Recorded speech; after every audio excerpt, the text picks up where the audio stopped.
Assalamualaikum warahmatullahi wabarakatuh.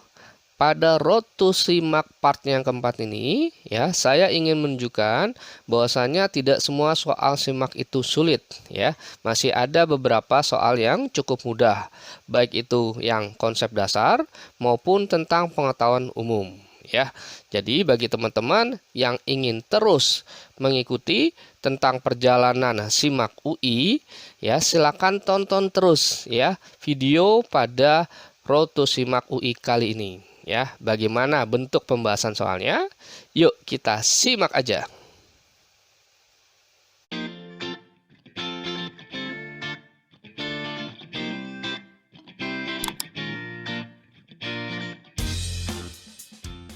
Oke, langsung saja kita bahas soalnya ya. Nah, pembahasan soal simak UI part keempat ya. Silakan disaksikan ya. Nomor 1. Konsep yang mengkaji jenis kegiatan penduduk di dataran tinggi dan rendah adalah A. Ketergantungan, B. Keterjangkauan, C. Keterkaitan area, D. Diferensiasi area, E. Aglomerasi. Ya. Nah, sebenarnya soal ini cukup mudah nih.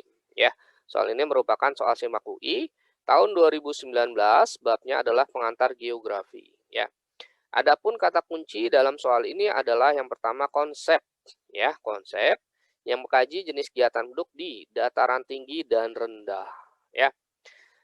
Nah, ingat kembali teorinya bahwa konsep itu adalah bentuk operasionalisasi dari adanya pendekatan. Ya, jadi kalau pendekatan ada 3, ruangan, kelingkungan, kompleks wilayah. Kalau konsep itu ada 10 nanti. Ya. Nah, karena pada nomor 1 ini, ya konsep yang mengkaji jenis kegiatan penduduk di dataran tinggi dan rendah, maka konsep yang dimaksud adalah konsep diferensiasi area. Nah, kenapa diferensiasi area? Karena konsep ini dia mengkaji bahwa setiap wilayah itu bersifat unik. Antara wilayah yang satu dapat dibedakan dengan wilayah yang lain. Ya, sehingga nanti setiap wilayah memiliki potensi yang berbeda-beda. Ya. Oke, maka nomor 1 ini jawabannya adalah yang D. Ya, cukup mudah ya. Nah, saya ingin mengingatkan kembali bahwa konsep itu ada 10 ya, tadi saya sudah bilang ya. Gampangnya adalah jaket Mister Polo diluakin, yaitu singkatannya ya. Di mana ja artinya adalah jarak, ket-nya itu keterkaitan keruangan, MR morfologi, O-nya pola, lo-nya lokasi, di diferensiasi area, lo-nya lagi aglomerasi, ak-nya aksesibilitas atau keterjangkauan, kemudian I-nya interaksi atau interdependensi, kemudian N-nya adalah nilai kegunaan ya. Nah, kalau yang A ini berarti konsepnya adalah interaksi atau interdependensi ya. Hubungan timbal balik antara wilayah yang satu dengan wilayah yang lain ya. Dalam beberapa kasus tertentu dia bisa menimbulkan interdependensi atau ketergantungan. Kemudian keterjangkauan atau yang disebut sebagai aksesibilitas ya. Mudah atau tidak suatu wilayah itu dijangkau ya dengan menggunakan sarana dan prasarana transportasi. Kemudian keterkaitan area atau sering disebut juga keterkaitan keruangan ya. Kovariasi atau keterkaitan antar beberapa faktor dalam suatu ruang ya. Kemudian aglomerasi artinya adalah pengelompokan ya atau kecenderungan suatu fenomena yang bersifat mengelompok ya dalam suatu ruang. Oke, itu ya review materinya. Oke, kemudian langsung nomor 2. Oke. Peta skala 1/10.000 ya lebih besar daripada peta skala 1/25.000. Sehingga peta 1/10.000 akan lebih A. Panjang, B. Lebar, C. Banyak, D. Kecil, E. Detail. Ya, soal ini merupakan soal simak UI tahun 2018 ya, babnya peta. Nah, kata kunci dari soal ini adalah skala 1/10.000 lebih besar daripada 1/25.000. Nah, skala peta sendiri merupakan perbandingan antara jarak pada peta dengan jarak sebenarnya di permukaan bumi ya. Makanya biasanya skala itu disimbolkan dengan 1 banding berapa gitu ya, dalam bentuk pecahan dia ya. Oke. Misalnya saya punya peta skala 1/25.000 ya, seperti ini gambarnya. Ya, kemudian saya bandingkan dengan peta 1/10.000. Nah, Kalau dalam peta 1/25.000 itu artinya satu satuan di peta mewakili 25.000 satuan yang sama di permukaan bumi. Jadi kalau misalnya kita pakai satuan sentimeter, maka 1 sentimeter mewakili 25.000 sentimeter di permukaan bumi. Nah, kalau 1/10.000 artinya satu satuan di peta mewakili 10.000 satuan yang sama di permukaan bumi. Ya, kalau kita pakai satuan sentimeter, maka skala 1/10.000 artinya 1 sentimeter mewakili 10.000 sentimeter di permukaan bumi. Gitu ya. Nah, maka pada skala 1/25.000, peta akan lebih umum atau lebih general, kedua gambar lebih kecil, kemudian ketiga cakupan wilayahnya cuma lebih luas, ya. Nah, sebaliknya kalau peta skala 1/10.000, maka dia akan lebih detail, ya, lebih rinci. Kemudian yang kedua gambar lebih besar, ya. Kemudian cakupan wilayahnya cuma lebih sempit. Ya, nah, sesuai dengan gambar ini kita bisa melihat ya ciri atau karakteristik dari peta skala 1/25.000 dengan peta skala 1/10.000 ya. Maka di nomor 2 ini jawabannya adalah E, detail ya. Oke, cukup mudah ya. Ya, oke, kata kuncinya skala 1/10.000 dia lebih besar dibandingkan skala 1/25.000.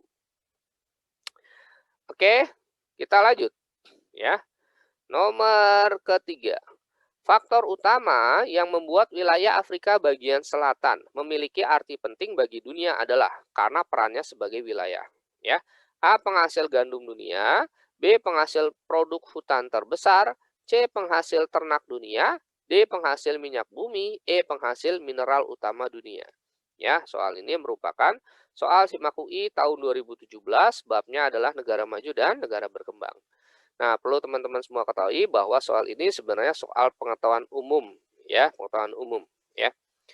Nah, kata kuncinya adalah wilayah Afrika bagian selatan, ya. Nah, yang disebut wilayah Afrika bagian selatan adalah wilayah di sebelah selatan dari benua Afrika, ya, mencakup negara-negara. Ada Angola, Botswana, ada Lesotho, Malawi, Mozambik, Namibia, Afrika Selatan, Swaziland, Zimbabwe, dan Zambia. Ya, ini menurut Profesor Sula Marx ya dalam Ensiklopedia Britannica. Ya.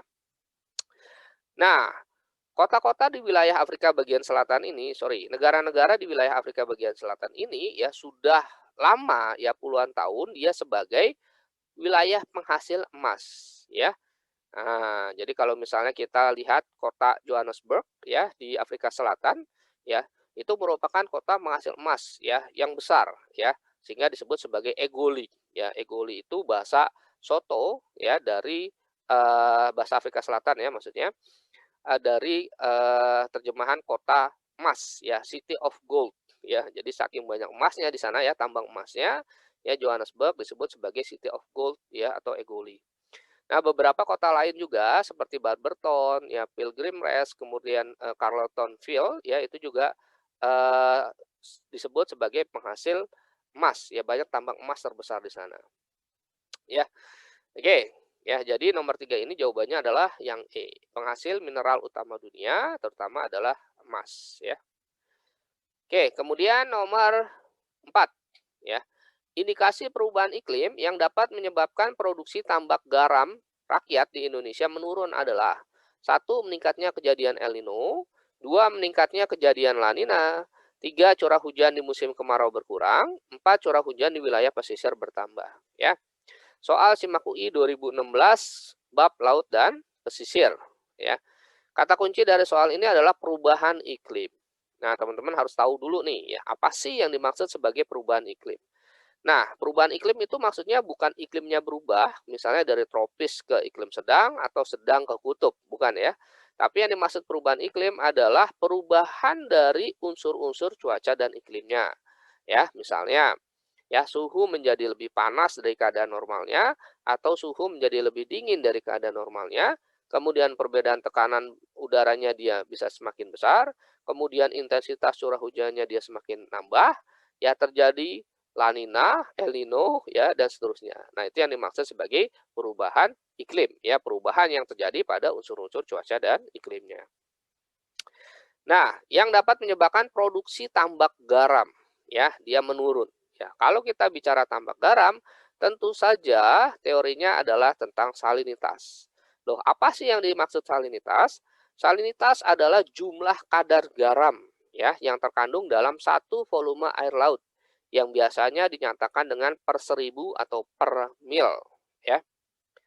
Nah, adapun faktor yang mempengaruhi salinitas atau kadar garam ya dalam satu volume air laut ya. Pertama, ada penambahan air tawar baik melalui air hujan ya atau melalui sungai ya atau melalui es atau gletser ya. Nah, jadi misalnya ya penambahan air tawarnya tinggi, tentu saja salinitasnya rendah. Ya, artinya kalau misalnya kita punya garam ya kemudian kita kasih air ya segelas ya. Kemudian kita kasih air lagi semangkok ya segalon, setoren, ya, dan seterusnya. Itu berarti airnya, ya, itu, kadar garamnya atau rasa keasinannya itu akan semakin berkurang, ya, bukan semakin bertambah, ya. Sehingga penambahan air tawar itu dia berbanding, ya, terbalik dengan salinitas. Ketika penambahan air tawarnya tinggi, maka salinitasnya rendah, ya. Dan sebaliknya ketika penambahan air tawarnya rendah, maka salinitasnya tinggi, ya. Oke, kemudian penguapan ya. Nah, penguapan itu akan berpengaruh terhadap salinitas ya dengan hubungannya adalah berbanding lurus. Ketika penguapannya tinggi, maka salinitasnya tinggi. Dan sebaliknya ketika penguapannya rendah, maka salinitasnya juga ikut rendah ya. Nah, karena di soal ini ya perubahan iklim yang dapat menyebabkan produksi tambak garam menurun, maka jawabannya adalah peningkatan kejadian La Nina dan curah hujan di wilayah pesisir bertambah. Nah, kenapa jawabannya 2 dan 4? Ya, karena La Nina itu merupakan sebuah proses ya, turunnya suhu rata-rata permukaan air laut di Samudra Pasifik bagian barat ya, Samudra Pasifik bagian tengah dan timur atau sepanjang pantai barat Peru Ekuador ya. Tentang La Nina sudah saya bahas di bab eh, atmosfer ya yang bagian kedua ya latihan soal atmosfer ya bagian yang kedua bisa disimak di channel Pojok Yo ya. Oke. Nah, La Nina bagi Indonesia dia akan menyebabkan curah hujan yang tinggi ya dari keadaan normalnya.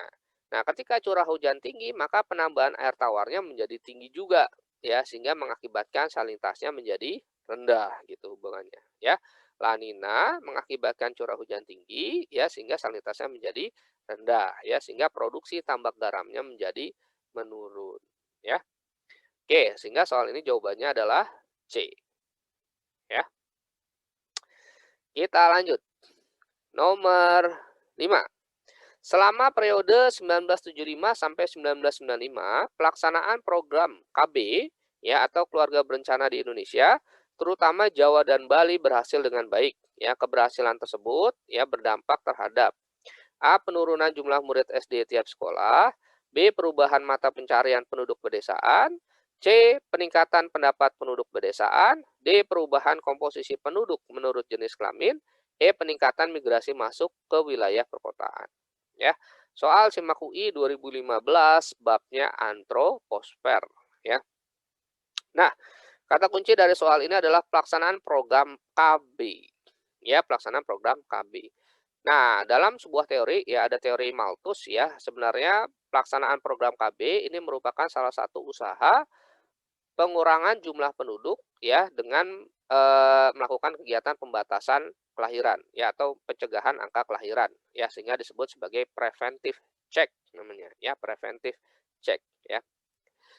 Nah, dalam soal ini ya ketika dia melaksanakan program KB ya di Indonesia selama periode 1975 sampai 1995 ya awalnya sebenarnya piramida Indonesia itu berupa piramida ekspansif ya mulai dari zaman kemerdekaan kemudian ada yang namanya baby boomer ya generasi baby boomer yaitu setelah kemerdekaan ya dengan tingkat kelahiran yang tinggi ya baby boomer.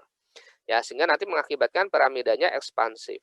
Nah, kalau ekspansif itu alasnya lebar, ya, berarti secara logika kelahirannya tinggi, ya, sehingga mengakibatkan usia-usia 0 sampai 14 atau sering disebut usia belum produktif itu dia tinggi. Nah, ketika ada program KB, maka piramidanya berubah, yaitu menjadi mendekati stasioner, ya, karena alasnya yang bawah yang tadinya 0,14-nya itu lebar, ya, karena program KB dia menjadi menyempit, ya, jadi berkurang, ya, kelahirannya tidak tinggi lagi. Nah, sehingga berangsur-angsur menjadi mendekati stasioner. Jadi belum stasioner, ya. Makanya nanti dalam tahun 2010 ya piramida penduduk Indonesia itu mendekati stasioner. Nah, nanti tahun 2020-nya mulai ke arah konstriktif. Ya, apa yang disebut sebagai Indonesia mengalami bonus demografi. Ya, dari tahun 2020 hingga sekitar tahun 2035. Ya, biasanya jangka waktu sebuah generasi itu 15 tahun, ya. Oke. Ya, jadi akibat program KB kelahirannya menjadi berkurang, ya, sehingga usia 0-14-nya juga menjadi berkurang, ya. Nah, piramidanya berubah dari ekspansif menuju mendekati stasioner.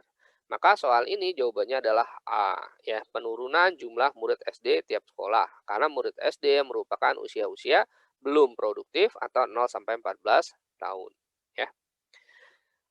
Oke, baik, ya kira-kira itu saja beberapa soal yang dapat saya bahas pada Road to Simak UI yang part keempat ini.